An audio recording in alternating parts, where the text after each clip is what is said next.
Hosted by you/Prudent Composer 3500. My ex-wife and I were married for over 20 years and have 2 children together, 22M and 20F.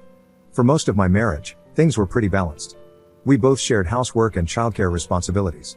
We were each stay-at-home parents for over a year after each child, her with our son, and me with both our son and daughter. We always had agreements on how we wanted to divide work and generally had decent communication.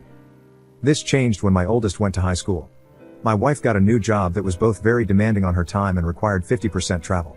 This meant that I had to handle everything about 2 weeks per month, and when she was home, she wasn't holding up her side of the work as per our agreements.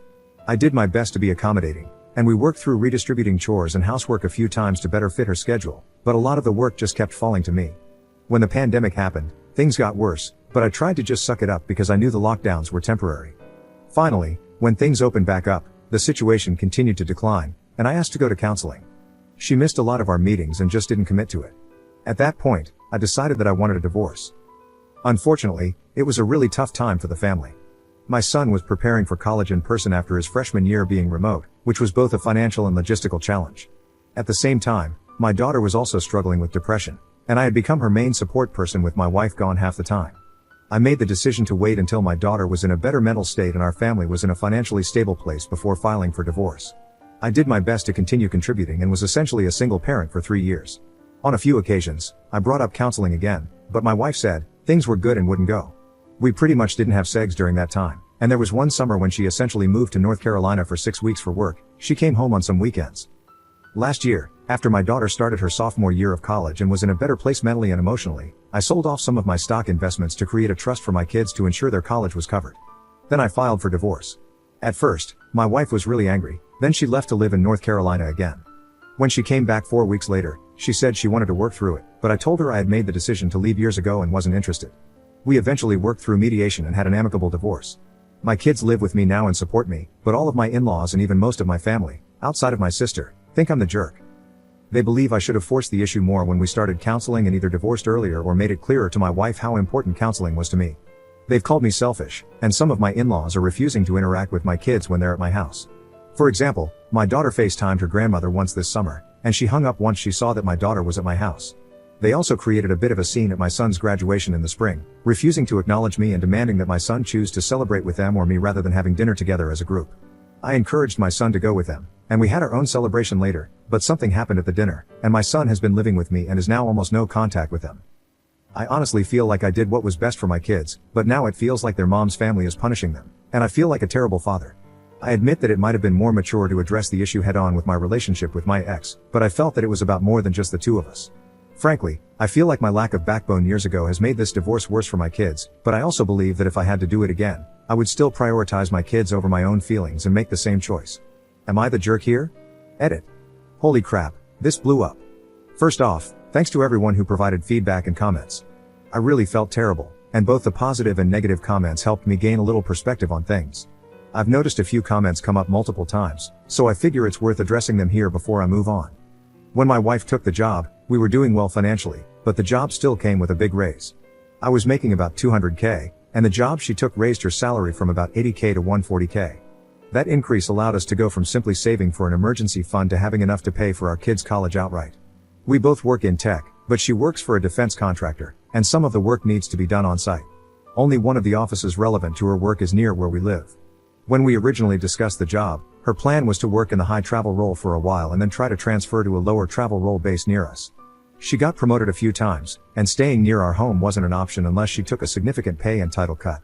When we divorced, I was making about $280K, and she was earning a little over $300K. Some folks were also confused by my stock comment. I'm a software engineer for a big tech company, and about 20 to 30% of my salary comes in the form of RSUs, restricted stock units. I'm not an investor by any means, I was just selling off stock mostly to cover my daughter's college expenses and pay off the debt my son had. I know a lot of people are jumping straight to an affair, but I really doubt that.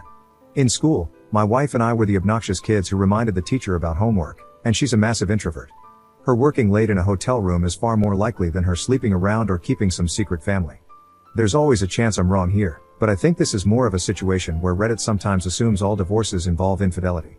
When I say we had an amicable divorce, I mean that more in the legal sense than the emotional sense. Uncontested might be a better term. The only significant asset we had that wasn't easily split was our home. My wife loves the house, and I frankly wanted something different, so she bought out my portion of it. Our kids are adults, so there was no custody issue. Our assets were mostly divisible, so there were no major complications there. Our salaries were comparable, so there was no alimony. We each had a car. Overall, it was pretty straightforward to divide things evenly, and neither of us wanted to drag it out. We didn't end the marriage as friends by any means, but from a legal standpoint, it was amicable because we settled everything with a mediator and only briefly involved lawyers to draft the final paperwork for the judge to sign off on. Commenter: I don't know. There is so much information missing. Of course, I realize it is because it is one-sided, but still. Why would your ex's family have such a strong reaction? And why would your children support you if the divorce was amicable?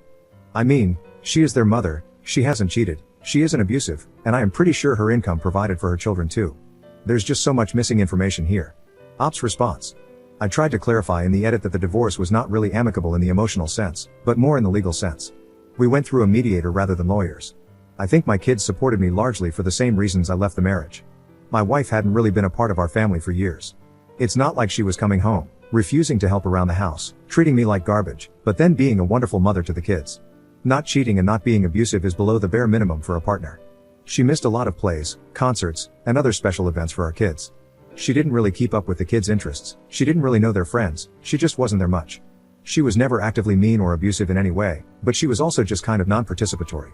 When the grandparents started taking sides and saying terrible things about me, the kids pushed back. Both kids chose to live with me.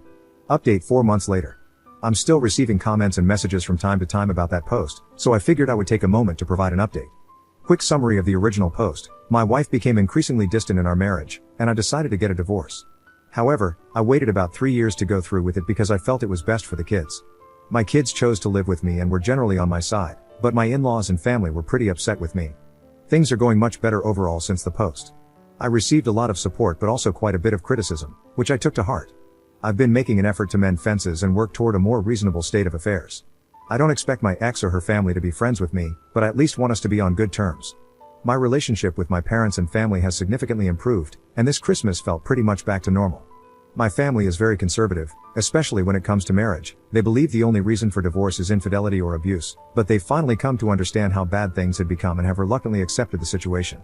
My relationship with my ex, and more importantly, her relationship with our kids, has also improved. She's apparently been going to therapy on her own. While she hasn't shared many details, she does seem much less angry about what happened. We decided to have Thanksgiving together so we could talk things through with the kids. It was a bit messy, with plenty of tears, but we managed to get to a place where we all understand each other a bit better. We all agree that I shouldn't have waited so long to go through with the divorce, but my ex and kids also said they understand why I did it. My ex-wife and I even had a conversation about dating, which was weird but surprisingly kind of nice. My ex-in-laws still think I'm a horrible person, and most of them refuse to speak to me, but they've started treating my kids better. My kids spent Christmas Eve at their place and said it went okay. We talked about it on Christmas, and while they didn't share many details, they mentioned they plan to do something on New Year's Eve with my ex and the in-laws, which makes me happy. Sorry this isn't a juicy update with any dramatic twists, but I was bored during the holiday downtime and thought I'd log in to share some details. One thing I've learned from all of this, and I hope others can learn too, is that even if your heart is in the right place, it's probably better to end a marriage when it's truly over rather than maintaining a facade for years. I don't regret getting a divorce, but I do wish I hadn't waited 3 years after realizing it was over.